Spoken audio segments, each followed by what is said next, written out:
Olá, boa noite. Está no ar o Ponto de Conexão, ao vivo pela Rede RS. Agora são 21 horas. Eu sou Irineu Guarner Filho e fico com vocês até às 10h30 da noite. No programa de hoje, nós vamos analisar a última pesquisa da Genial Quest, que mostra uma mudança importante nas principais preocupações dos eleitores do Rio Grande do Sul.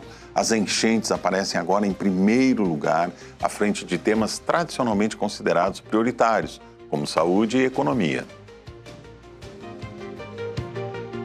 As enchentes de maio de 2024 deixaram marcas que vão muito além dos prejuízos materiais. Uma pesquisa da Genial Quest levantou que a tragédia afetou a saúde psicológica das pessoas e aponta que essa é a maior preocupação dos eleitores gaúchos. No programa de hoje vamos falar sobre os impactos emocionais, as transformações no solo e no meio ambiente, os desafios para a retomada dos negócios e as consequências sociais e econômicas da maior tragédia climática do Rio Grande do Sul. Uma conversa sobre o que a água levou, o que ficou e como o Estado está tentando reconstruir não apenas cidades e empresas, mas também a vida das pessoas. O Ponto de Conexão está no ar.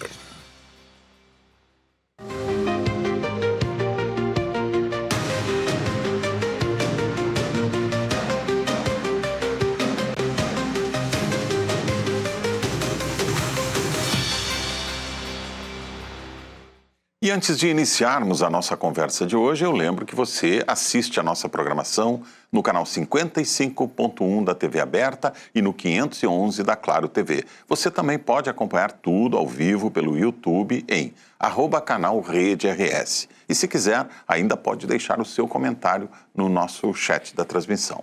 Agora nós vamos conhecer os convidados que participam do programa desta noite. Está aqui comigo no estúdio o Coronel Marcos Vinícius Gonçalves de Oliveira. Boa noite, Coronel. Seja muito bem-vindo. Boa noite. É um prazer estar aqui e poder representar a Prefeitura de Porto Alegre, em especial transmitir para a comunidade o que tem sido feito na cidade, em especial sobre esse tema, que é um tema de grande preocupação para toda a comunidade, para o poder público e para todo o país, porque esses eventos têm atingido e impactado bastante a economia, a saúde mental, né, e as relações que nós temos sociais. Muito bem. Também está conosco aqui o professor Fernando Meireles, que é doutor em recursos hídricos e saneamento ambiental. Boa noite, professor. Seja muito bem-vindo aqui ao nosso programa também. Agradecer o convite feito pela Universidade Federal do Rio Grande do Sul, para o Instituto de Pesquisas Hidráulicas. É um prazer estar aqui. O IPH tem sido uma fonte muito importante para nós aqui nos nossos programas. A gente sempre se socorre aí dos estudos e dos trabalhos de vocês aí, que é um trabalho excelente aí. Também está conosco aqui na nossa mesa, nossa bancada presencial desta noite, Darcy Campani, que é conselheiro da Associação Brasileira de Engenharia Sanitária e Ambiental. Boa noite, Darcy, seja muito bem-vindo também ao nosso programa. Obrigado pelo convite, sempre é um prazer estar aqui para poder debater um assunto que hoje realmente motiva muito a nossa sociedade gaúcha. E, de forma virtual, participa conosco Priscila Sacavém, que é psicóloga e integrante do Núcleo de Estudos e Pesquisas em Trauma e Estresse da PUC Rio Grande do Sul. Boa noite, Priscila, seja muito bem-vinda também ao nosso programa. Boa noite, pessoal. É um prazer estar aqui. Priscila, seu microfone vai estar sempre aberto, você estará sempre plugada aqui no nosso estúdio, então quando quiser entrar na nossa conversa, por favor, fique bem à vontade, pode nos interromper, pode entrar quando quiser, tá bem, Priscila? Eu vou começar fazendo uma primeira rodada aqui pela ordem de apresentação com os nossos convidados, depois a gente abre aqui para a nossa conversa mais informal. Eu queria começar perguntando, então, ao Coronel Marcos o seguinte: Coronel, estamos mais bem preparados hoje do que estávamos em 2024 para enfrentar um episódio de enchente que a gente sabe que vamos ter aí esse ano um El Niño muito mais forte? Já estamos vendo aí, né, as primeiras manifestações desse fenômeno e tudo indica que ele será um El Niño muito forte. Estamos mais bem preparados? O que evoluiu de 2024 para cá na área da defesa civil? Como é que está a situação? Primeiro, gostaríamos de manifestar que Porto Alegre tem feito o seu dever de casa. Os projetos, eles inclusive iniciaram antes de 24, porque nós tínhamos já uma informação em 2023, enquanto eu estava no Estado, mas Porto Alegre tinha um projeto de reestruturação da Defesa Civil. E já tivemos a enchente em 2023. Isso. Nós tivemos, na verdade, eventos que atingiram o Estado que foram preparando as estruturas para já o evento em setembro. Se lembrarmos, nós tivemos em março de 2023 um ciclone extratropical que atingiu o litoral. Nesse evento, salvo engano, nós tivemos uma morte, além de bastante danos ao patrimônio. Depois nós tivemos junho, julho de novo. Julho foram 16 mortos. E isso, os starts dentro do poder público para a tomada de decisão e reestruturação, então, dos processos e também da Defesa Civil fez com que, em setembro, quando chegou o evento de setembro de 23, a Prefeitura de Porto Alegre já contava com um contingente efetivo. Foram contratações de temporários que se apresentaram para o trabalho já uma semana antes do evento, então eles já chegaram operando. Mas fora isso, os protocolos relacionados junto com a comunidade para a segurança comunitária, né, para saber o que fazer dentro desses eventos já vinha sendo trabalhado, e as conexões, o fluxo de informações entre o poder público interno, prefeitura, mas também com aqueles parceiros que atuam dentro desses eventos. Então isso foi sendo construído durante esses eventos. Aí veio 24, maio de 24, foi um evento que saiu da curva, que colocou em xeque o sistema de proteção de cheias da prefeitura, apesar de ter sido melhorado, então, a questão de infraestrutura e protocolos públicos dentro desse período.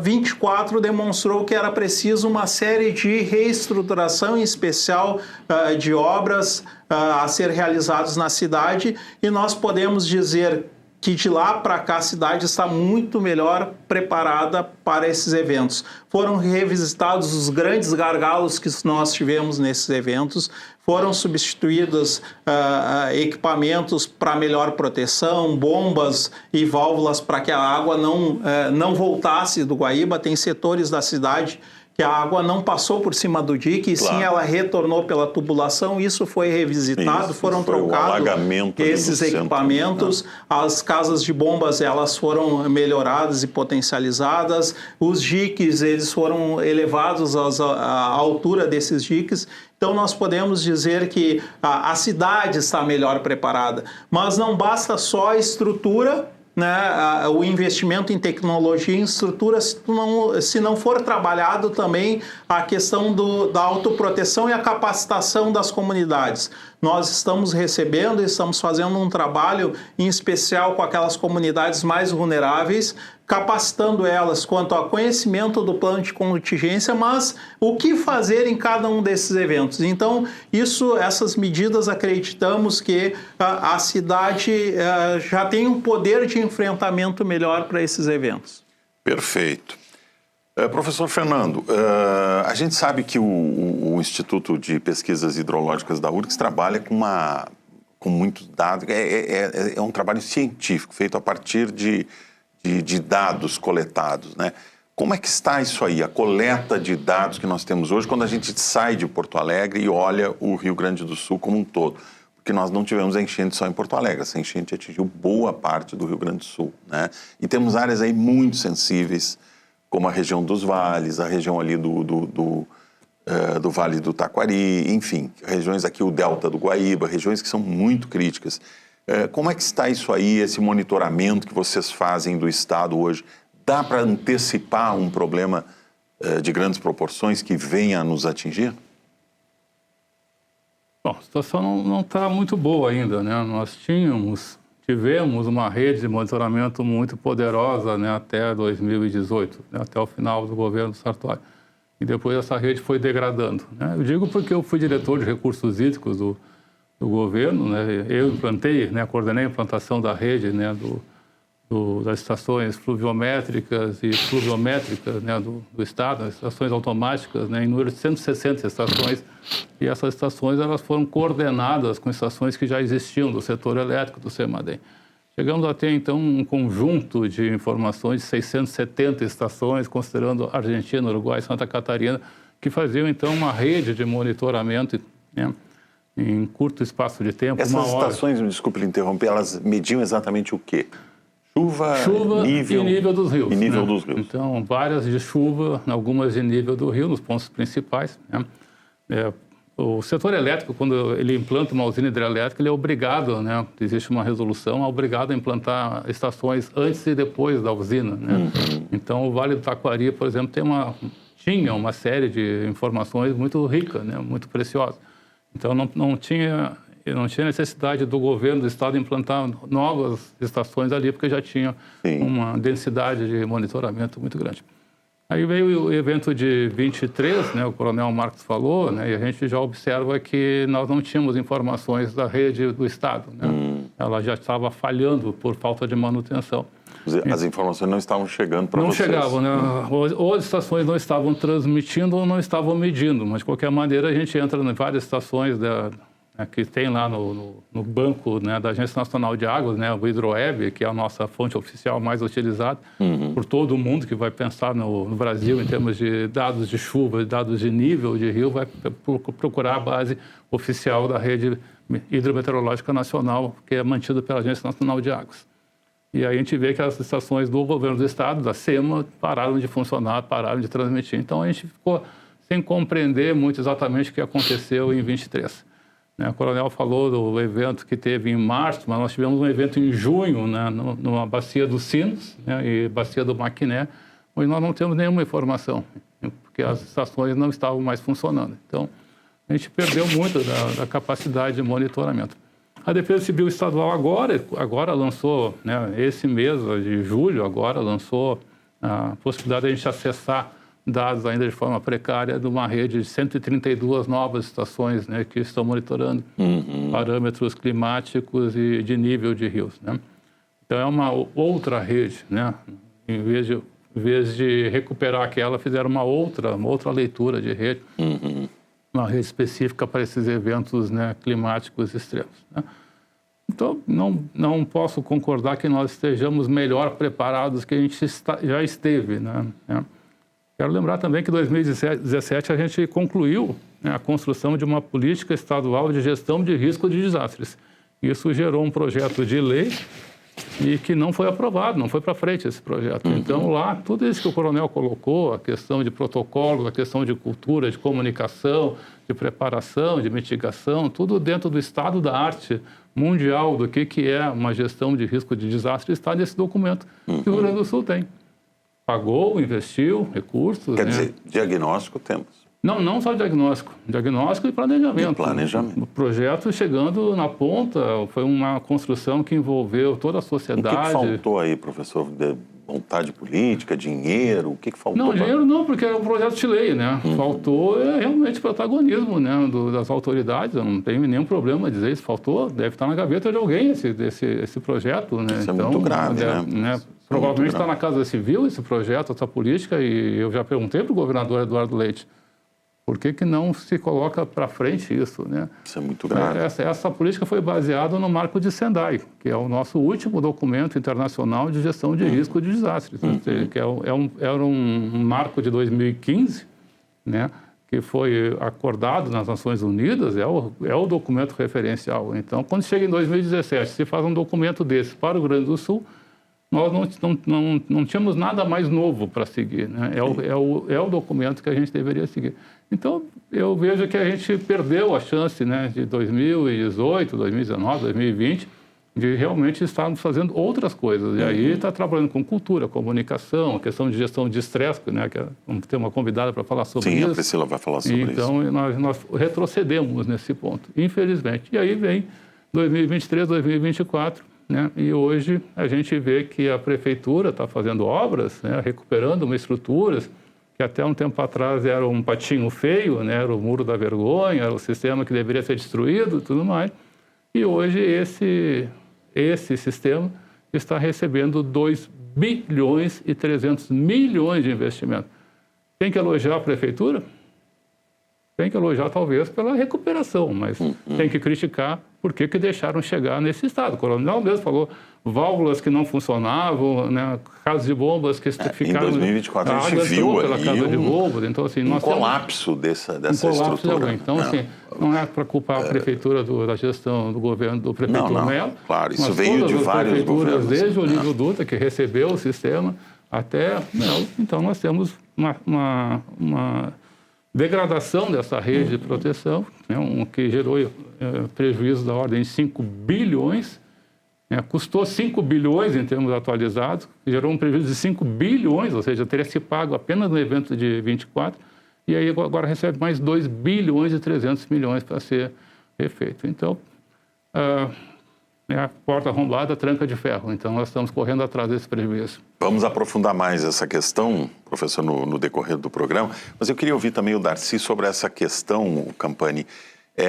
que nós vimos aí uma devastação muito grande, regiões como a Serra Gaúcha, por exemplo, a área ali dos vinhedos, Pinto Bandeira, Bento Gonçalves, toda aquela região ali, vinhedos inteiros foram levados, com terra, com tudo junto, que tinha, árvore e tudo. Agora, dias atrás, a gente viu aí as margens do Guaíba, mais de 250 mil toneladas de árvores, de madeira. O impacto ambiental dessa enchente no estado foi uma coisa extraordinária, né? Foi um negócio nunca visto, né? Bom, boa noite.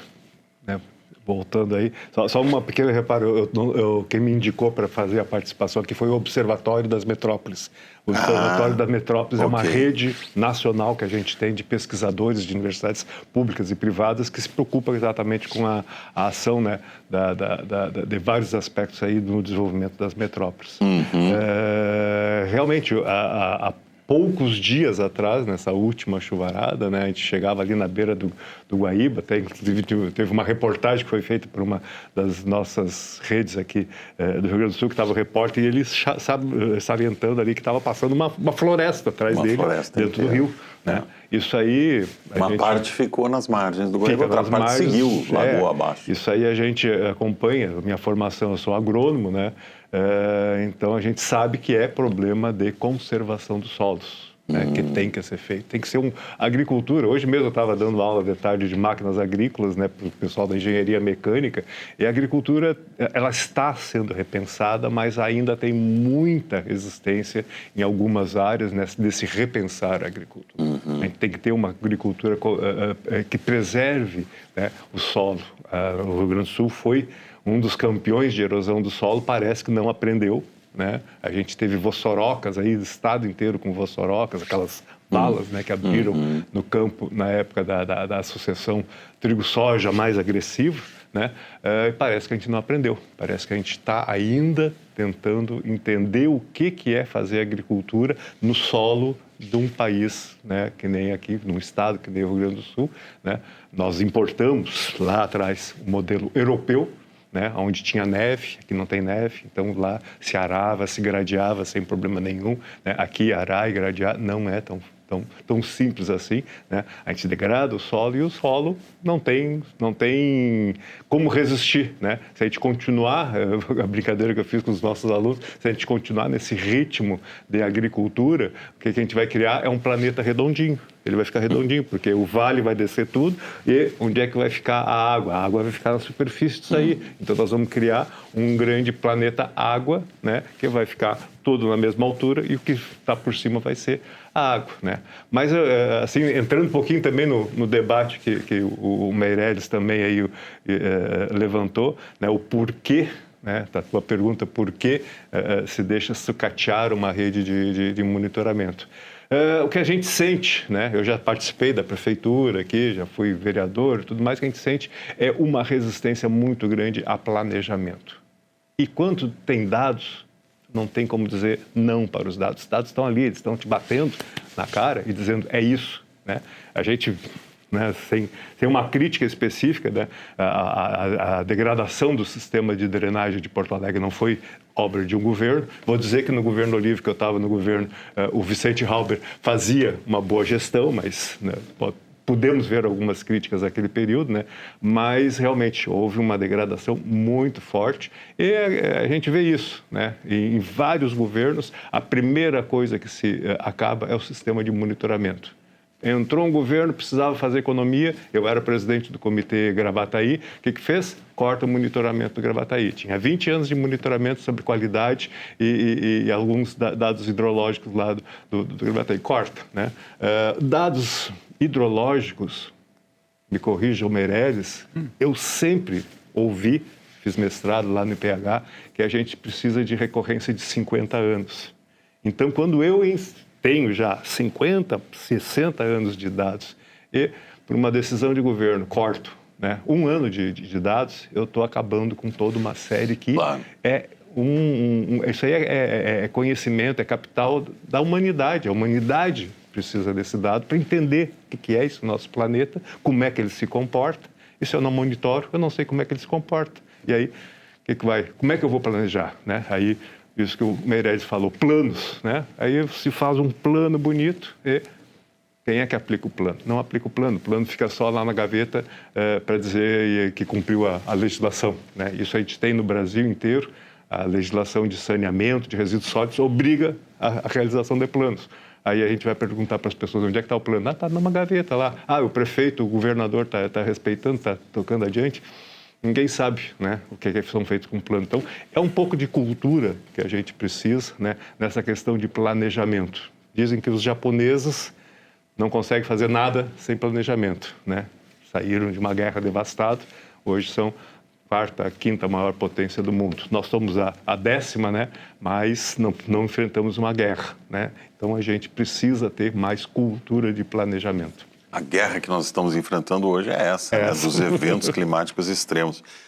Priscila, e o impacto de tudo isso aí na saúde da população? A gente viu aí nos últimos anos, primeiro tivemos a pandemia que já deixou sequelas terríveis aí, né? E depois a enchente, a gente vê hoje uma população, principalmente essa que sofreu várias vezes inundações e ficou várias vezes desabrigada. A gente vê uma população adoecida, né? As pessoas estão em sofrimento psíquico, estresse pós-traumático, vivendo como se tivessem enfrentado uma guerra, como falou o Campani, né? É quase como se nós tivéssemos passado por uma guerra. O que se pode fazer por essas pessoas? Porque nós estamos aí diante de um novo episódio aí de El Niño, as pessoas estão muito preocupadas. O que foi feito e o que pode ser feito para ajudar essas pessoas?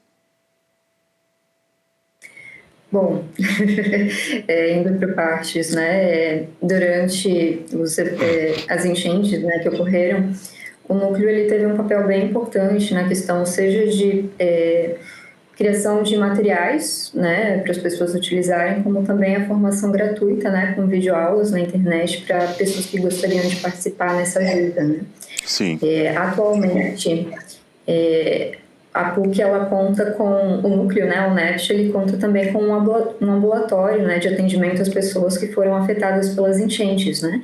Então, assim, naquele primeiro momento, muitas pessoas apresentaram diversos efeitos, né, as reações agudas de estresse, seja lembranças repetidas daquilo que aconteceu, a hipervigilância, né, os problemas de concentração, problemas de sono também, e sintomas de ansiedade, depressão, luto e estresse pós-traumático. E, posteriormente, né, depois de um bom tempo, grande parte das pessoas se recuperam, né, desses eventos potencialmente traumáticos, mas uma parcela não, né? E aí que a gente vê abrirem quadros, né, seja de ansiedade, de depressão e de estresse pós-traumático depois de um tempo, né? Então, a gente consegue observar, né, as pessoas evitarem, às vezes, saírem de casa em dia que chove, né, ou terem pesadelos, né, sempre que, às vezes, escutam um raio, por exemplo, né? Então, são sintomas que aparecem, né? E posteriormente podem acabar prejudicando o dia a dia delas, né? Seja para estudar, para trabalhar ou até na convivência familiar mesmo, né? Às vezes o medo de sair de casa, por exemplo, quando tem uma previsão de chuva, né? Ou quando aparece um alerta, né? Pode voltar como se ela estivesse revivendo novamente aquilo, né? Então, algo que as pessoas podem fazer a gente chama de primeiros cuidados psicológicos, né? Então, o primeiro é realmente acolher e oferecer segurança, né, ajudando a diminuir esse sofrimento imediato, é dar informações claras, né, sobre os serviços e recursos disponíveis, né, e principalmente uma escuta sem julgamento, né, isso envolve também conseguir gerenciar o mal-estar de tudo isso, né, em dar então informações de fontes oficiais, né, conseguir conectar as pessoas, né, a rede de apoio delas, a familiares, por exemplo, mas principalmente ver o que é que elas precisam naquele momento, né? Será que essa pessoa precisa de medicamentos, né, que ela não conseguiu retirar daquele local? Será que ela precisa estar em contato com algum parente? Né? Ela precisa comer, né? Precisa de água? De qual outras coisas ela precisa? Né? E caso apresente ainda um sofrimento posterior a esse evento, né, ou precise de ajuda em algum momento, tem essa opção, então, do atendimento no ambulatório do NEPT. Como é que funciona isso, doutora? A pessoa entra em contato aqui com a PUC, tem um telefone, tem um site, um endereço, e ela é atendida gratuitamente, é online? Como é que funciona exatamente o NEPT? Basicamente, os atendimentos eles são presenciais na PUC. Presenciais. Tá? É totalmente gratuito. Oi? Não, só pertence ao presencial. Isso, e as pessoas podem agendar, né, o interesse ali pelo WhatsApp do NEPT, né? Também contamos com o Instagram, né, que faz esse encaminhamento para ali, né, para esse contato no WhatsApp, então, que é o nept.pc, né, no Instagram. E ali também está o contato, então, para agendar o interesse em atendimento, né? Ali, basicamente, vai ser feita uma entrevista inicial, né, para saber se a pessoa apresenta ainda algum prejuízo relacionado a eventos climáticos no geral, né? Como, por exemplo, nesses últimos dias de chuva, tivemos novas pessoas interessadas, né, que apresentaram algum tipo de prejuízo. Agora... Então, é demonstrado o interesse ali. Agora vocês tiveram os novos episódios de chuva, pessoas procuraram o NEPT, Priscila, eu só vou lhe pedir para deixar direitinho aqui o nome, que a gente vai tentar colocar isso aí. Vamos repetir aqui o contato, por favor. Com certeza. Vocês querem que eu diga aqui ou que eu mande em algum lugar? O Instagram e o WhatsApp, para as pessoas poderem fazer o contato. Tá. O número do WhatsApp, então, para agendar essa avaliação, né, e receber psicoterapia, é pelo WhatsApp 519-9760-3777. Então, o atendimento ali na PUC, né, agendamento pelo WhatsApp. Tá. E ali no Instagram, que a gente também está passando bastante informações, né, produzindo materiais, e também leva esse encaminhamento, é o Instagram @nept.pc. Muito bem. Muito bem, então ficam aí essas sugestões para quem está passando por esse episódio, ainda não se recuperou do episódio de 2024, está com medo do que vem por aí, pode buscar essa ajuda psicológica aí, que pode ser muito importante. Há muita gente, como dissemos, em sofrimento psíquico. Cada vez que chove, as pessoas entram em pânico. A gente tem ouvido esses relatos aqui de pessoas que não podem mais ouvir o barulho da chuva, aquela visão romântica que a gente tinha, né? Como era bom dormir ouvindo aquela chuvinha. Não, isso agora é pesadelo, mesmo para quem não passou por isso. Mesmo para quem não passou por isso, uma noite inteira de chuva como nós tivemos agora, a noite passada, é bastante preocupante para todo mundo. Os dados estão ali, então, na tela, as informações para quem quiser procurar ajuda. Bom, eu queria agora abrir para a nossa conversa mais informal aqui com a seguinte questão aqui que eu vou colocar para o grupo, que é o seguinte: a gente tem visto aí os governos em geral, as prefeituras, todo mundo anunciando, defesa civil, todo mundo mostrando que as pessoas estão sendo avisadas com mais antecedência. Esses dias mesmo que tivemos aquele episódio de ventos de mais de 100 quilômetros aqui em Porto Alegre, fomos avisados aqui pelo celular, nós íamos iniciar o programa, recebemos aqui a mensagem por esse sistema aí do Cell Broadcast, que é sensacional, avisam minutos antes. Enfim, a gente tem visto muita tecnologia e muitos avisos para que as pessoas possam buscar abrigo. Mas essa é a solução, quer dizer, a população vai ter que viver fugindo? É isso o melhor que o Estado consegue oferecer para as pessoas? Dizer, fujam, corram? É isso? Não sei se Começa por mim, mas... Como quiser, quem quiser falar. Gosto de falar pouco, então eu vou começar a falar. Coronel, a palavra é sua. Vou utilizar o nome do programa para dizer para o Fernando que, longe de contrariar, eu acho que nós temos sim um ponto de conexão disso.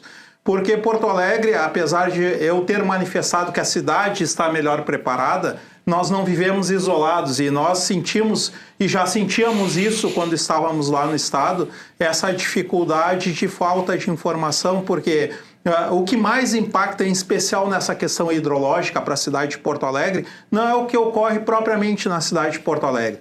Então nós precisamos desses instrumentos de informação para que a gente possa então adotar medidas preventivas, e vou falar, para mim, as manifestações dos nossos parceiros aqui, hoje nessa tribuna, foram bastante sintomáticas especiais, porque tocaram em 2 pontos que são muito importantes, que é a questão do planejamento, e isso, eu sou coronel da brigada, então a gente verifica, tem uma vivência de 35 anos no serviço público só do Estado e agora já há 2 anos na prefeitura, as dificuldades que nós temos de planejamento nas estruturas, em especial estruturas públicas, e essas prospecções de cenários, mas em especial a falta de sinergia nesses esforços. Então, e a gente tem dito, não basta hoje Porto Alegre estar mais preparada se o Estado como um todo, as outras cidades não se prepararem, não estarem,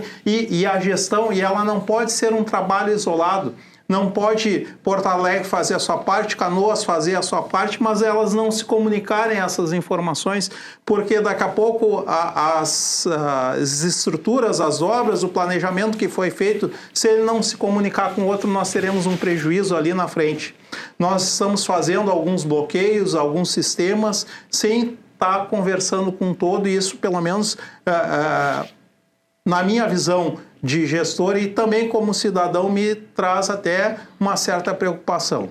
E a questão de falta de informação, porque hoje nós temos essas informações em algumas localidades, os instrumentos ainda estão em calibração, então nós não temos uma convicção, uma certeza então dessa informação, se ela é uma informação qualificada, mas eu preciso disso para tomar atitudes para a cidade. E a questão de planejamento, e a gente vem sofrendo isso há bastante tempo, há uma inversão, ao meu modo de ver, de valores, onde nós temos sim dinheiro, tem recursos hoje, se nós tivermos uma situação de emergência ou calamidade na cidade de Porto Alegre, estado do Rio Grande do Sul, nós vamos conseguir recursos para fazer obras de reconstrução e recuperação da cidade. Mas quando eu tenho planejamentos e projetos preventivos, eu não consigo a mesma facilidade para isso. E a gente sabe que trabalhar com prevenção ela é muito mais barato. Nós trabalhamos com preservação de patrimônio, em especial de vidas. Então, isso requer tudo na questão de estarmos planejando ações para nós enfrentarmos melhor essas condições. Então a gente tem consciência sim que precisa melhorar muito, em especial nessa rede de informação, aproximar. Nós estamos fazendo isso na Prefeitura de Porto Alegre, hoje no Centro de Monitoramento e Alerta, nós estamos com alguns trabalhos com a própria Universidade Federal, mas com a PUC, a Uniriter tem se aproximado, mas não também só o saber técnico e científico, mas também o saber popular, trazendo às comunidades as informações que tem, para que nesse conjunto e nós darmos sinergia disso para termos soluções melhores. O coronel fala no saber popular, eu acho que a gente vê muito isso ali, no caso das ilhas ali de Porto Alegre, né? Ali a gente tem uma população mais antiga ali que há muito tempo convive com enchentes e sempre conviveu tranquilamente. As casas são mais altas, tem o seu barquinho, a sua canoa, são pescadores, é gente acostumada a lidar com a água, enfim.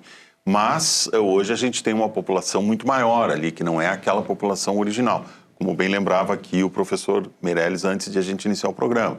Nós temos aquela camada mais empobrecida da população que foi deslocada para lá por falta de opção para morar, e temos inclusive ali condomínios, casas de luxo ali, então quer dizer, tem muita gente hoje sendo afetada ali, né? E a pergunta, eu vou insistir nessa pergunta, quer dizer, o Estado não pode oferecer nada além para as pessoas do que dizer, corram, a água vem aí. Não, dentro da linha que o Campani falou, planejamento, né, nós tivemos também, né, finalizado, né, o zoneamento econômico ecológico, né, ou seja, que é um documento que planeja o nosso território, considerando as áreas de risco. Então, não tem como a gente proteger pessoas que foram para dentro da área de risco, né, estão morando na área de risco. O IPH tem um mapa que mostra exatamente até onde a água chega na enchente, né? Com base nesse mapa, alguém pode saber se pode construir ou não ali, né?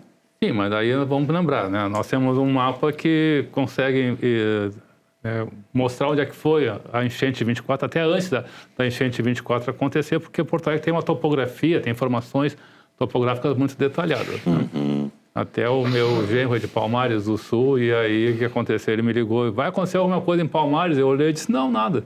Olhando o mapa. Olhando o mapa. Foi tudo para baixo da água, porque a informação topográfica de Palmares é muito ruim, né? Porque não tem informação, e aí o que se tinha lá era o topo das casas, né? Então, quando eu estava dizendo, não vai pegar o topo da casa, pegou tudo, toda a parte de baixo, né? Então, quando a gente tem informações, a gente consegue fazer os modelos acertarem, né? Bem, né? Essa informação. Mas no zoneamento econômico ecológico, o que a gente tem? Né? As áreas de risco, né? Então, se a gente vai viver numa área de risco, a gente tem que ter um sistema de proteção como Porto Alegre, São Leopoldo, Canoas, tem parcialmente, né, de proteção, que são esses diques, com essas casas de bombas e tudo mais. Agora, a pior situação para alguém é morar numa cidade indicada, que nem Porto Alegre, e o sistema falhar.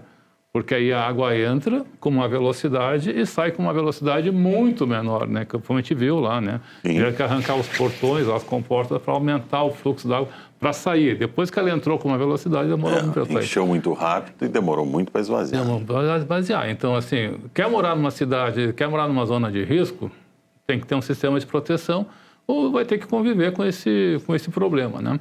Se a gente for pegar o mapa de Porto Alegre, a enchente, a gente vai ver que, mesmo tendo sido um evento extraordinário, não venceu a cicatriz, né, de Porto Alegre, a cicatriz geológica de Porto Alegre. Então, a gente vai pegar ali, né, a Rua da Praia, a gente vai pegar Alberto Bins, vai pegar a Cristóvão Colombo, a nossa cicatriz, a Benjamin Constant, a água foi até ali, né, não passou dali, né?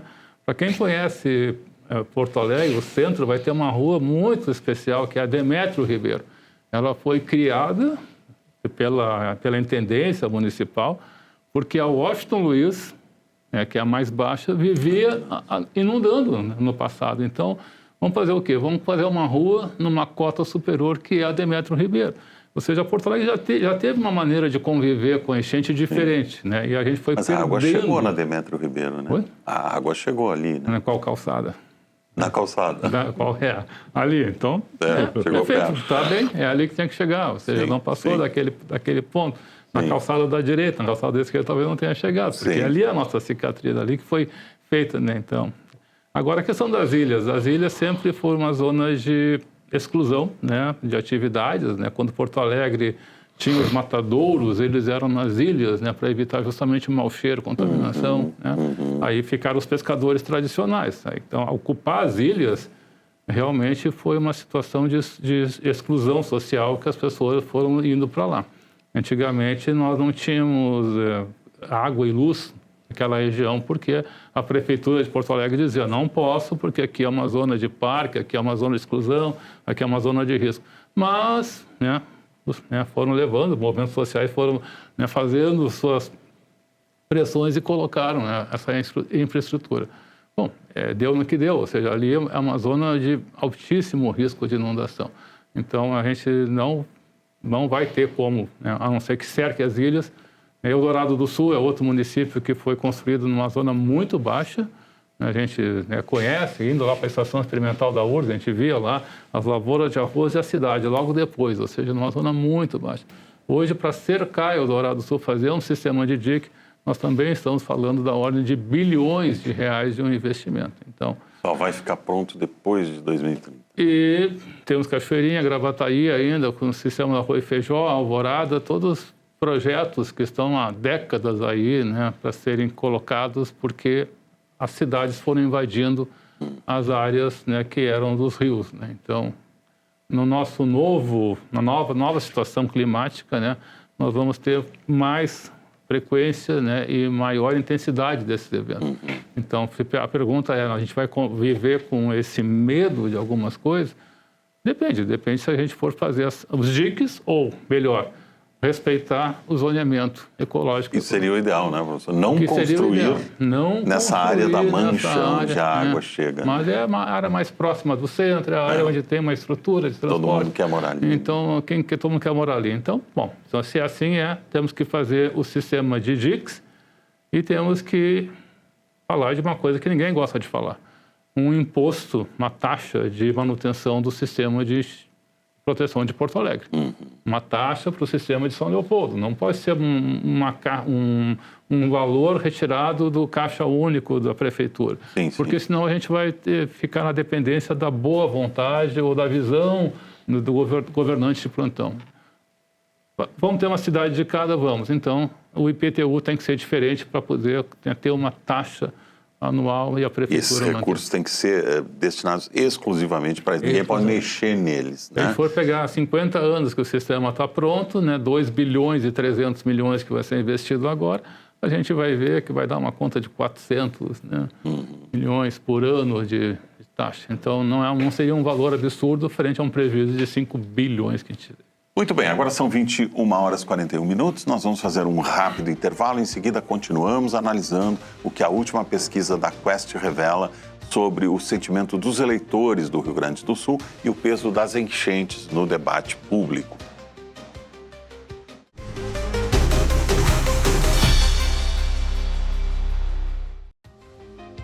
Muito bem, estamos de volta com o Ponto de Conexão e hoje o programa faz uma análise aqui da última pesquisa realizada pela Genial Quest, que mostra que as enchentes ganharam um peso importante na percepção dos eleitores gaúchos. Para discutir o tema, participam do programa desta noite o coronel Marcos Vinícius, coordenador do Centro de Monitoramento e Alerta da Defesa Civil, o CEMADEC, Fernando Meirelles, doutor em Recursos Hídricos e Saneamento Ambiental, Darcy Campani, conselheiro da Associação Brasileira de Engenharia Sanitária e Ambiental, e, de forma virtual, Priscila Sacavém, psicóloga e integrante do Núcleo de Estudos e Pesquisas em Trauma e Estresse da PUC Rio Grande do Sul. Eu só faço uma correção aqui, que o Campani me explicou que está hoje aqui pelo Observatório das Metrópoles. Então, está aqui representando o Observatório das Metrópoles. Muito bem, a gente viu aí que a pesquisa mostrou um dado interessante. A gente começa a olhar aqui essas pesquisas Genial Quest aí dos últimos meses, e aí tem um dado interessante. Fevereiro de 25, saúde era o item que vinha em primeiro lugar na cabeça do eleitor como preocupação. Abril de 2026, a saúde continuava em primeiro lugar, com 22%. Lá em fevereiro era 27%. Agora, em julho de 2026, já a enchente pula para 34%, se torna a principal preocupação do eleitor gaúcho, e a saúde, que também é um problema muito sério aqui no estado, cai para segundo lugar com 18%. Então, a gente vê como essa preocupação cresceu na cabeça do eleitor. Isso vai mexer com as nossas eleições, né? Quer dizer, o candidato que não tiver aí uma boa proposta para essa questão, para a questão ambiental, para prevenção às cheias, para evitar que um novo episódio como 2024 se repita, vai ter problemas. Acho que essa questão vai merecer muita atenção na campanha eleitoral, né, Coronel? Vou deixar o Campani falar que ele não falou na nossa outra chamada. Pois é, eu estava me coçando aqui. Já foi preocupação, Campani, em 2024, na eleição municipal. Já foi muito discutida essa questão. Ali ainda estávamos no auge, da questão. Mas e agora volta com força total. Eu acho que eu voltaria, como dou aula de planejamento, a gente tem um vício, né? E tem essa certa... trabalho na área de planejamento ambiental, né, na ISO 14001, essas coisas assim, né, então a gente tem um certo vício. E por 4 anos a gente acompanhou o Plano Nacional de Saneamento Básico do governo federal, eu sou ainda do Conselho das Cidades, e a gente recebia todos os anos o relato da implantação do plano, ou seja, foi feito um plano e tinha o chamado controle social sobre esse plano, e a gente podia dizer, até eu tenho alguns dados ainda na cabeça, a área que estava mais atrasada, é lógico, drenagem, depois os 2 programas que tinham lá do resíduos sólidos que estavam bem atrasados, a parte de água e esgoto estava atingindo quase 100% das metas propostas lá para aquele período, né? Então, isso é uma coisa que a gente não tem essa cultura. O Meirelles aqui falou que o zoneamento ecológico e econômico do Estado está pronto. Não vou duvidar da palavra do Meirelles, porque ele estava lá, né, e sabe do detalhe, mas este saneamento foi provavelmente colocado em alguma gaveta. Né? Não foi usado. Não foi, e é uma lei de 81, a lei é de 81. Hoje nós passamos uma situação semelhante em Porto Alegre. Né? Não adianta fazer dique, não adianta levantar dique se a gente está aterrando o banhado do Gravataí. Ali ao lado da Coca-Cola, né, tem um baita de um aterro. A água que descia e que era espraiada no banhado ali, que podia, né, não invadir as casas de Porto Alegre, não vai mais poder fazer isso. Por quê? E não é as pessoas que escolhem ir morar aqui ou ali. Nós temos 2 situações. A questão social, né, que o Meirelles falou aí da ilha, que às vezes é falta de políticas sociais para habitação de interesse social, que é outro. Existe, toda cidade do Brasil tem o seu plano de habitação de interesse social, por uma obrigação de lei para poder captar recursos no governo federal, né? Então, é aplicar esses planos, né? Mas existe o plano diretor da cidade. O plano diretor da cidade permite isso. Então, não adianta eu planejar uma cidade que o DIC vai ter que começar a subir, porque a cidade também está subindo, né? E ali a gente vê, é só passar na Freeway, aquele outro lado lá da Freeway atrás da Fiergs, qualquer chuvinha, ele fica 1 semana, 2, se a chuvinha é um pouco mais forte, fica 1 mês debaixo d'água. Isso que, olha, eu sou porto-alegrense, nasci aqui há 69 anos atrás e não acontecia isso. Né? Então, nós estamos intervindo no ambiente pelo nosso sistema de planejamento urbano e nós estamos fazendo isso, nós estamos provocando isso. Nós não estamos tendo um planejamento urbano. Eu sempre digo para os meus amigos lá, o nome é Plano Diretor de Desenvolvimento Urbano e Ambiental. O ambiental ainda está muito tênue, ainda está muito fraco, né? E a lei é de 81. O plano diretor tem que se basear em cima do zoneamento econômico e ecológico da cidade. Ele tem que ser o zoneamento ecológico e econômico. Então, eu não posso dizer que uma população, caso de Eldorado, vai morar aqui, que eu sei que aqui vai alagar.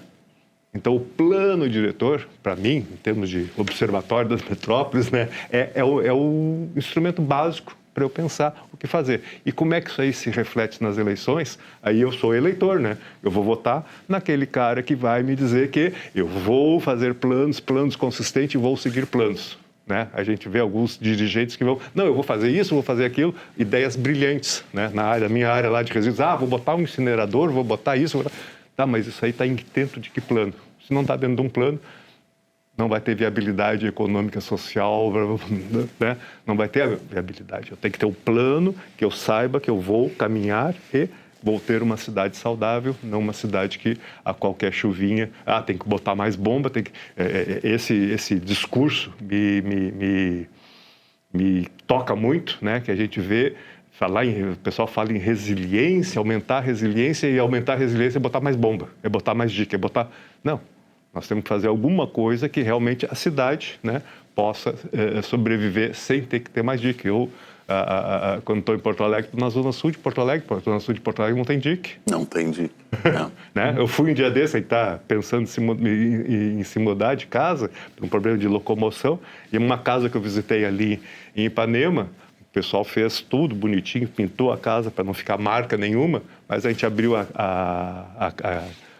casinha ali onde fica o gás, está lá a marca da água. Uhum. Né? Casas, a água chegou ali. Um bairro nobre da cidade de Porto Alegre, e que, né, uma colega minha teve que sair de casa, Guarujá, né? Tu vai em Guarujá, ali na beira, tem um monte de casa à venda, um monte de casa abandonada, né?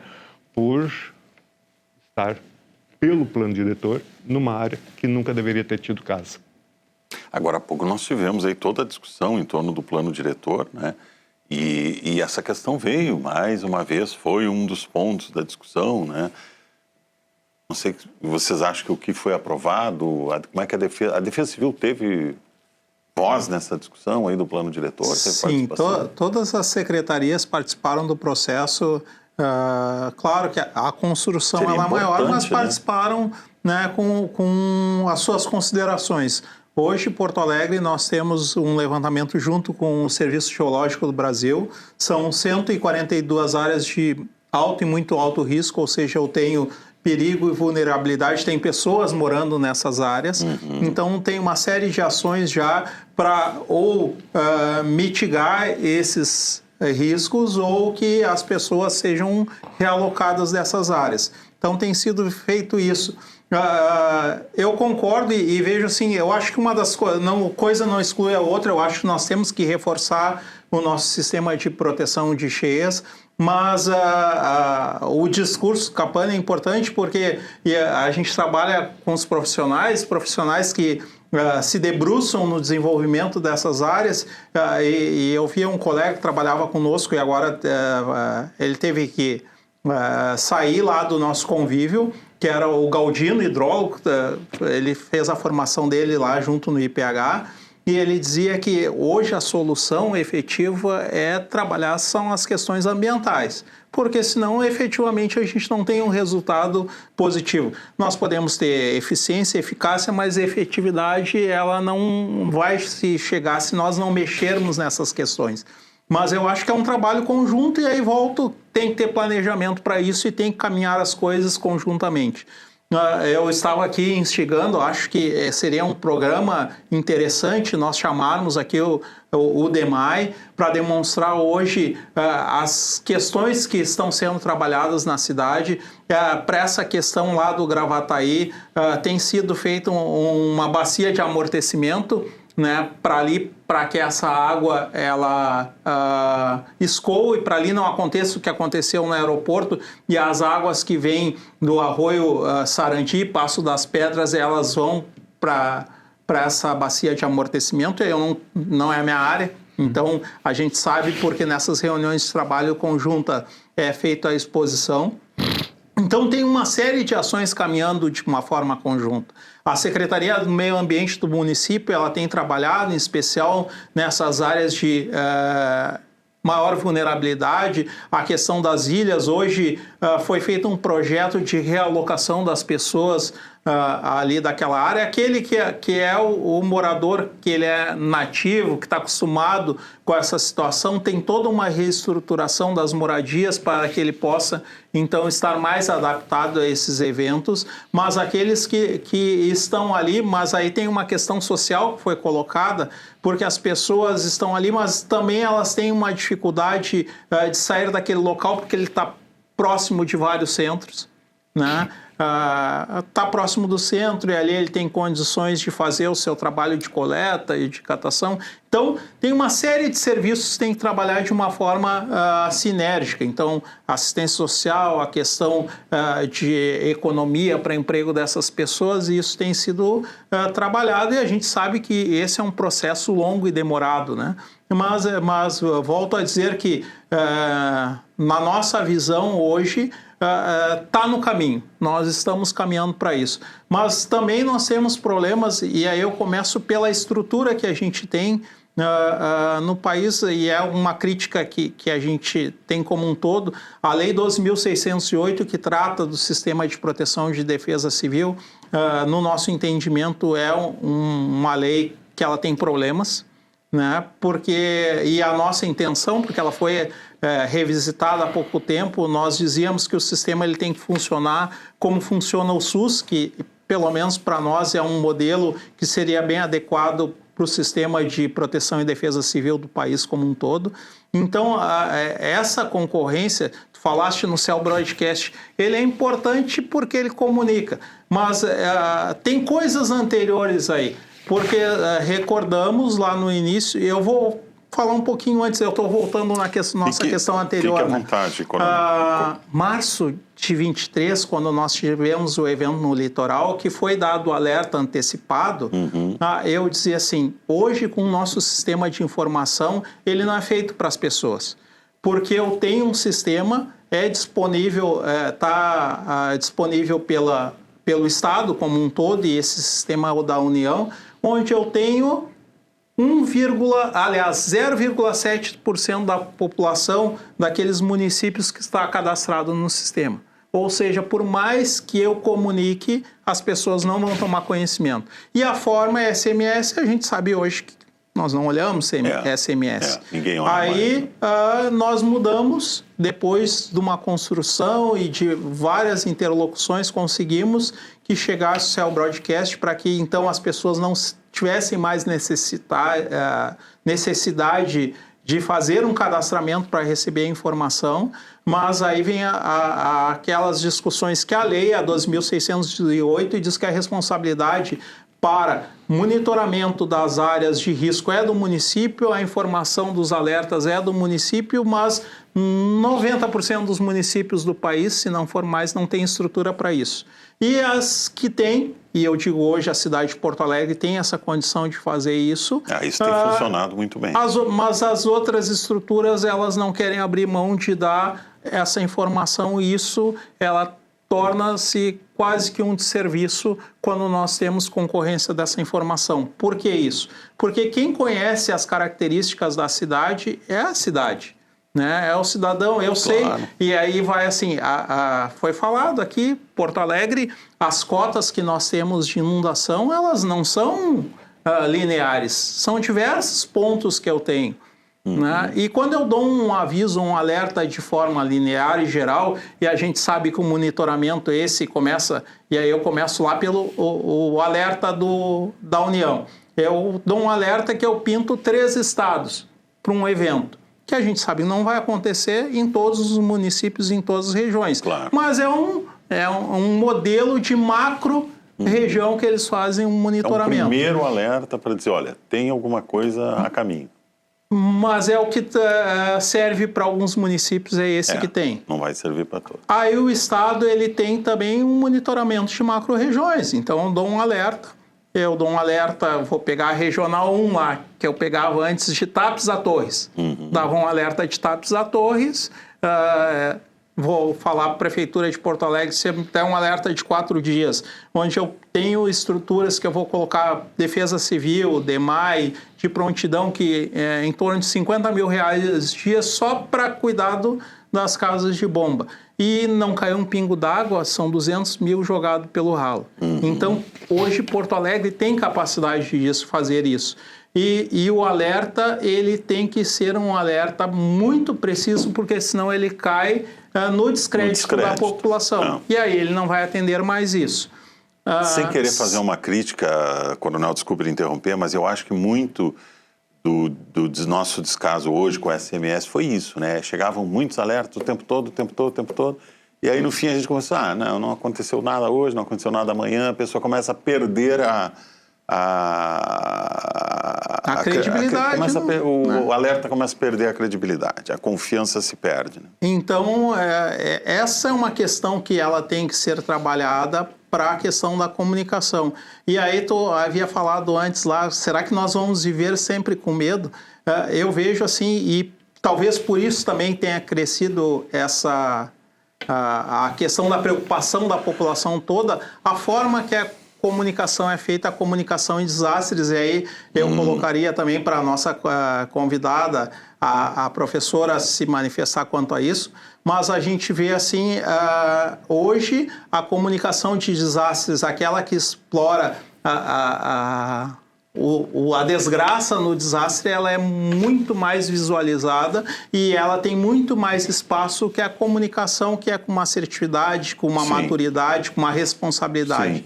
E aí nós experimentamos e fizemos isso num evento onde os nossos profissionais fizeram um vídeo informando a mesma coisa, que nós tínhamos um alerta, que tinha a possibilidade de ventos de até 80 km por hora na cidade de Porto Alegre, nós tivemos 20 mil visualizações.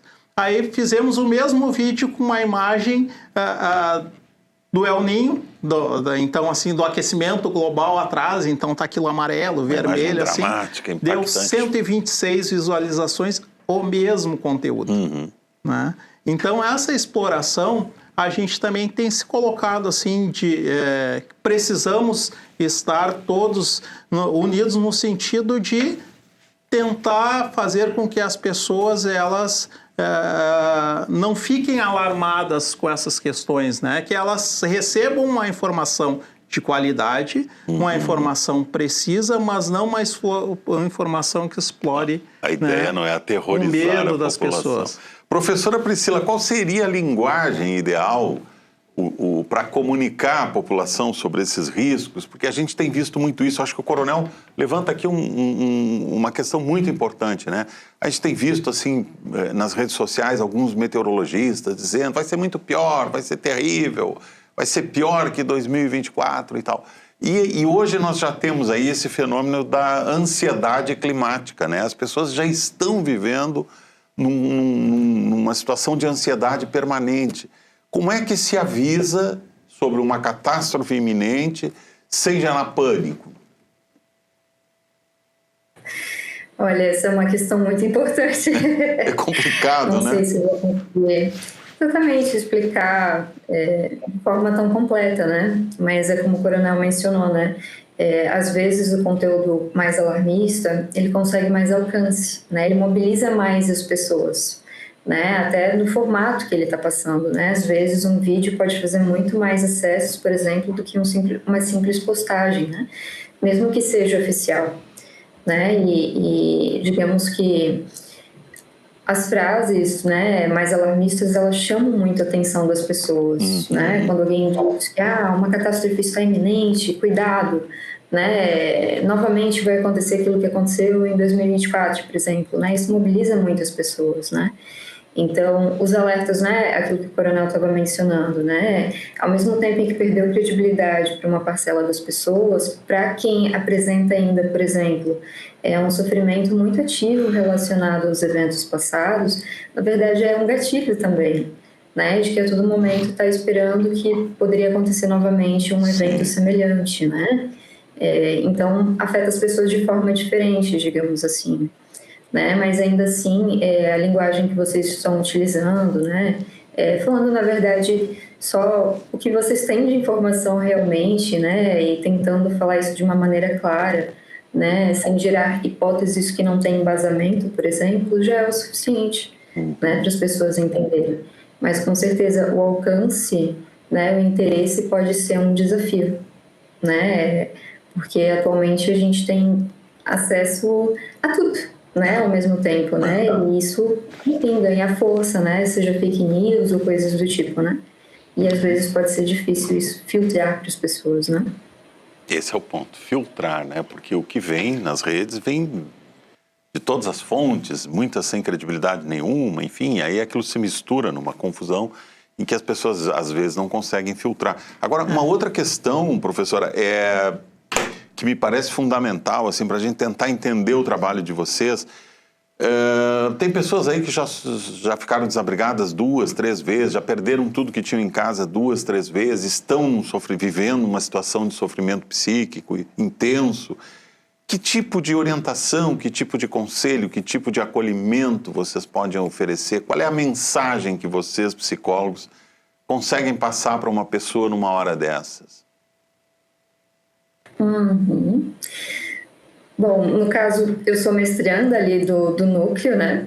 Mas basicamente a gente conta com uma equipe que pode oferecer esses primeiros cuidados psicológicos que eu mencionei, né? Que é dar, por exemplo, informações por fontes oficiais, ver o que essa pessoa precisa, né? Mas o foco principal não vai existir saúde mental se não tiver segurança, né?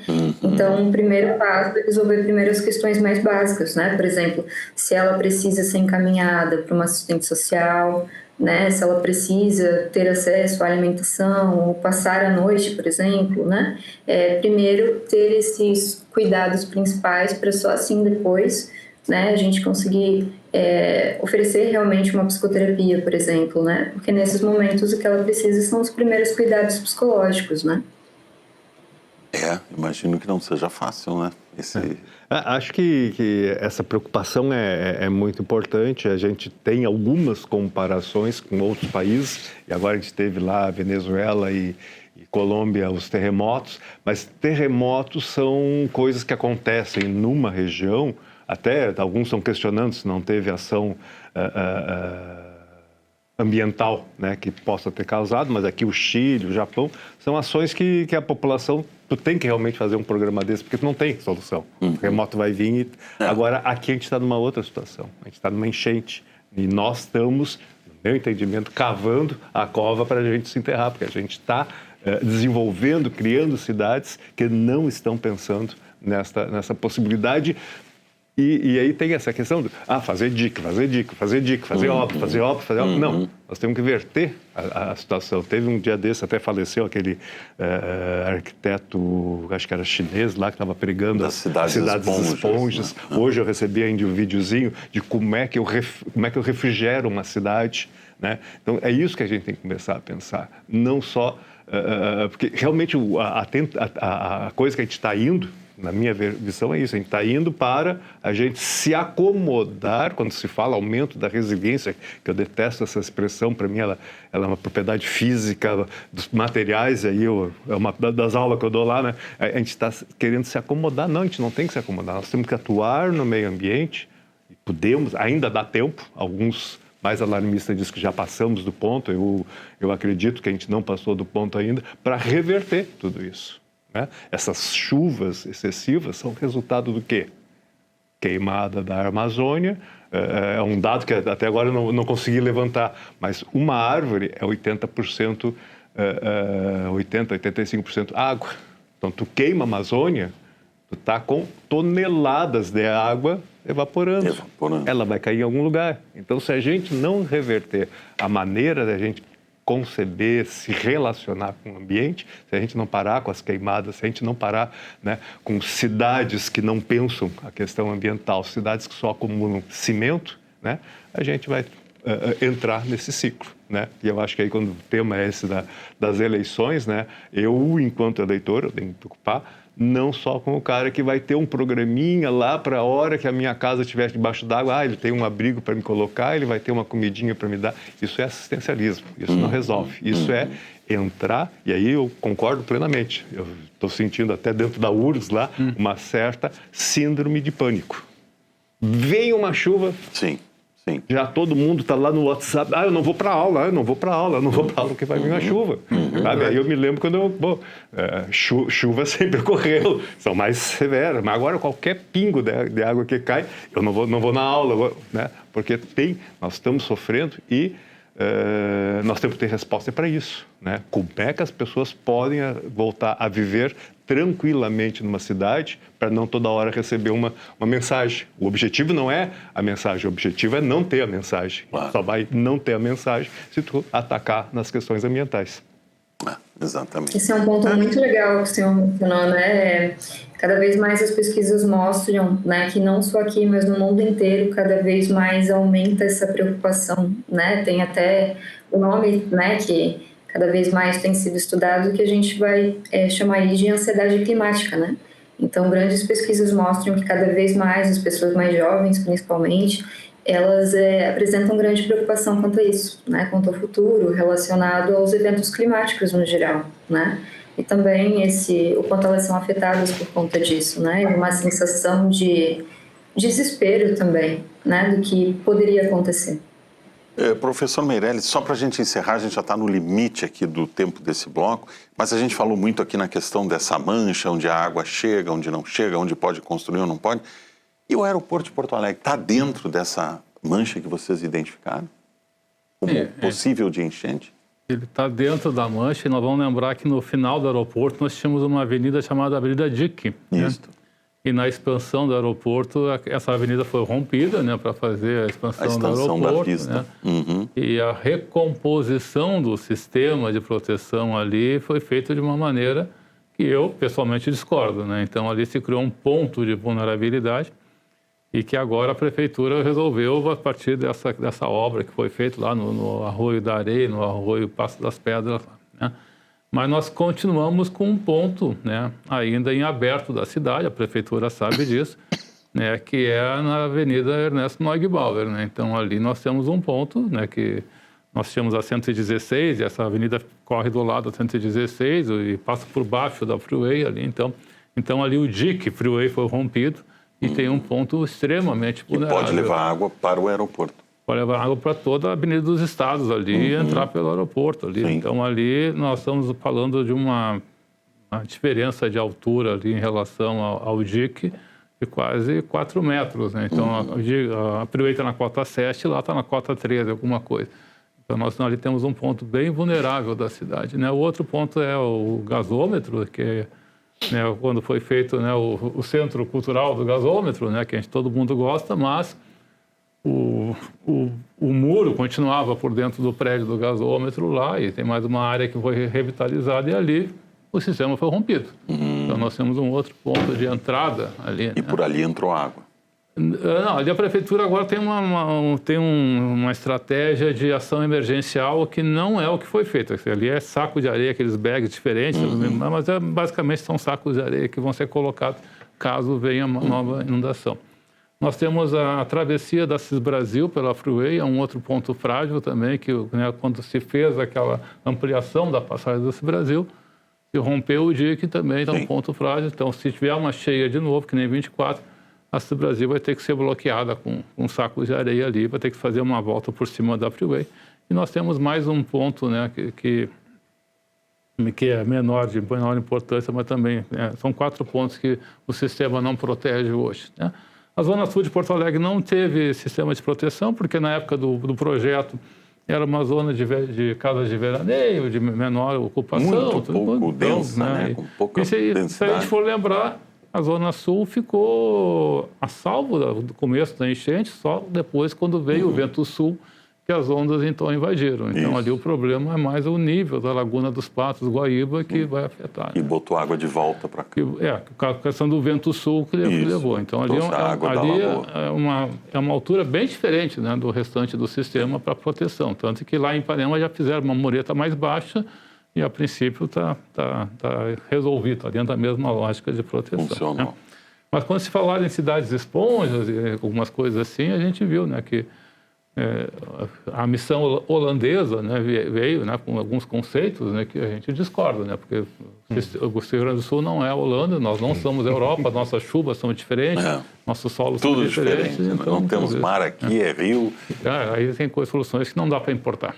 Muito bem, 22 horas 15 minutos, a gente vai fazer mais um rápido intervalo e na volta seguimos aqui falando ainda sobre como vamos continuar analisando os dados da última pesquisa Genial Quest, que mostra as enchentes como a principal preocupação dos eleitores gaúchos. Fique com a gente, já voltamos.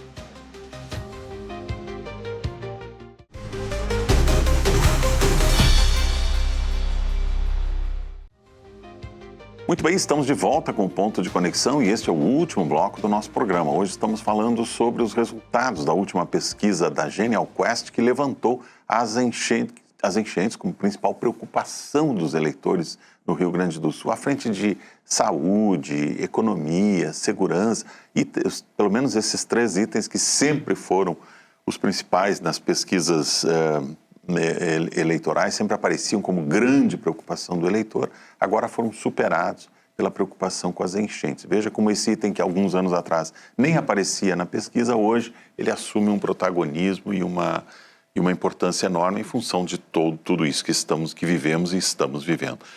O tempo desse bloco ficou muito curto, nós vamos agora já encaminhar o programa para o segmento final. Eu queria ouvir aqui 2 minutinhos de cada um dos participantes, considerações finais. Estamos preparados? Como é que vai ser? Isso vai ser o grande assunto da eleição? O que vocês acham disso? Vamos pela ordem de apresentação aqui. 2 minutinhos, Coronel. Eu gostaria de agradecer novamente a oportunidade de estar comunicando com a nossa comunidade, com a nossa população, o que a Prefeitura de Porto Alegre está fazendo sobre esse tema. Em especial, convidar a nossa bancada aqui e também a comunidade para conhecer o Centro de Monitoramento e Alertas da Defesa Civil de Porto Alegre, É importante que a gente aproxime esses conhecimentos e faça esse debate. Eu me associo à manifestação do Capani de estarmos observando, então, as propostas dos nossos candidatos, em especial aquelas que pensam nesse trabalho de planejamento para que a gente possa ter uma comunidade mais segura. Então, nesse sentido, nós deixamos à população a informação que tem sido feito um trabalho muito sério dentro de Porto Alegre. Há necessidade, sim, de melhoria, sempre há, mas esse trabalho conjunto, em especial junto com as academias e junto com a comunidade, nós vamos ter um futuro melhor. Muito bem. Professor Fernando. Bom, também concordar com o Campani, sugerir que prestem atenção nas manifestações dos candidatos, nas propostas, vejam aqueles que estejam prometendo planejamento, monitoramento, adaptação às mudanças climáticas, que é um cenário que a gente vai ter que conviver. Não acreditar em obras faraônicas, milagrosas, efeitos de desassoreamento do Guaíba, canal de Lagoa dos Patos, não, nada disso vai funcionar. Então, vamos pelo certo, pelo sério, né? Quem falar em planejamento, monitoramento, né, e adaptação às mudanças climáticas. E ouvir a ciência, né, professor? Principalmente, porque a gente tem visto cada absurdo aparecendo aí, essas propostas. Vamos ligar lagoa com mar, vamos fazer, vamos mudar toda a natureza, a geografia do Rio Grande do Sul e vai resolver. É uma pauta política, né? Que tem aparecido. E está aparecendo, e vão aparecer outras ideias como essas mirabolantes. Mas o importante é realmente prestar atenção ao que a ciência fala. Professor Campani, vamos encaminhando para o final. Encaminhando para o final, acho que a gente está num bom acordo aqui do que tem que fazer, né? E a gente tem enfrentado uma série de debates aí, e eu acho que é essa a perspectiva que a gente tem que ter, né? O tema é a questão das eleições, a preocupação, e eu acho que a população tem que se preocupar com alguém que resolva o problema, não simplesmente postergue para uma gestão seguinte, né? Porque se eu continuar aterrando, se eu continuar agredindo o ambiente, eu só estou postergando, botando o dique um pouquinho mais alto, um pouquinho mais de bombas, né? A gente está vendo propostas, o Meirelles já falou algumas aí, né? Por exemplo, edifícios de 7 andares na beira do nosso oceano. O meu colega Jefferson Cardia já me disse, não comprem nada na primeira quadra do oceano, porque ele vai subir e isso aí vai ficar debaixo d'água, né? Então, a alternativa desse edifício é fazer um pier na base para as pessoas poderem chegar, né? Mas está lá, está aprovado, né? Tem laudo, tem toda uma discussão contrária, mas está encaminhando. E também a gente pensar a nossa cidade, nós temos que pensar a nossa cidade. Essas notícias alarmantes, às vezes não ajudam, às vezes são boas, porque ela instiga um pouquinho mais, mas caiu uma chuvinha, caiu uma árvore, a árvore caiu em cima do carro, e já vai lá todo mundo cortar as árvores. E são as árvores que seguram esta água lá em cima da serra, não deixa ela descer. É a água que faz com que essa água não chegue tão rápido no solo. É a árvore que refresca a cidade, né? Então, às vezes, a gente tem que cuidar muito as notícias que a gente ouve, que nos levam exatamente para o lado oposto daquilo que a gente quer. Muito bem. Professora Priscila, para encerrar... Bom, agradeço o convite, sem dúvida foi um tema muito importante trabalhado nessa noite. Gostaria apenas de reforçar, então, dos atendimentos no nosso núcleo, né? Basicamente, se você foi impactado pelas enchentes, né, ou por algum outro evento climático e apresenta algum sofrimento, você pode receber avaliação psicológica e psicoterapia sem custos, né, na PUC, através, o agendamento, no caso, né, através do WhatsApp, do número 51 997 60 3777. E é isso, agradeço. Muito bem, eu acho que a gente teve aqui uma boa ideia aí, muitas informações, muitos argumentos para reflexão, uma boa ideia aí do que a gente vai enfrentar e de como enfrentar essas situações que vieram para ficar. A gente sabe que esses eventos climáticos extremos vão se repetir com uma frequência cada vez maior e o que nos resta é nos prepararmos para isso. O Rio Grande do Sul está hoje numa posição geográfica muito crítica em relação a essas mudanças climáticas e a gente tem visto, o mundo inteiro está olhando para cá e vendo. Tivemos aí tornados, há pouco tivemos uma série de fenômenos que não eram comuns aqui no estado, ciclones, extratropicais, enfim, muita coisa acontecendo aí que não fazia parte da nossa história, e a gente está vendo. Então, mudanças vêm aí e temos de nos preparar para essas mudanças. Eu quero agradecer muito aqui ao Coronel Marcos Vinícius, que veio hoje aqui substituindo o Coronel Evaldo Rodrigues, secretário executivo da Defesa Civil de Porto Alegre. Coronel, muito obrigado pela sua participação. Professor Fernando, muito obrigado. Professor Campani, muito obrigado. Professora Priscila, obrigado. Muito obrigado pelos conhecimentos que trouxe, que agregou aqui. A gente deixa aí essas informações todas e essas reflexões para que todos nós possamos fazer também a nossa reflexão e tentar ouvir mais a ciência, ouvir mais quem realmente estuda e conhece os problemas e menos videozinho de rede social, menos áudiozinho do tiozão do Zap, né? Vamos prestar mais atenção ao que os cientistas estão falando. Ponto de Conexão de hoje fica por aqui. Obrigado pela sua companhia, pela audiência. Você pode continuar acompanhando a programação da Rede RS pelo canal 55.1 da TV aberta, pelo canal 511 da Claro TV e também ao vivo pelo YouTube no @canal Rede RS. Uma boa noite para todos e até amanhã, se Deus quiser. Até lá.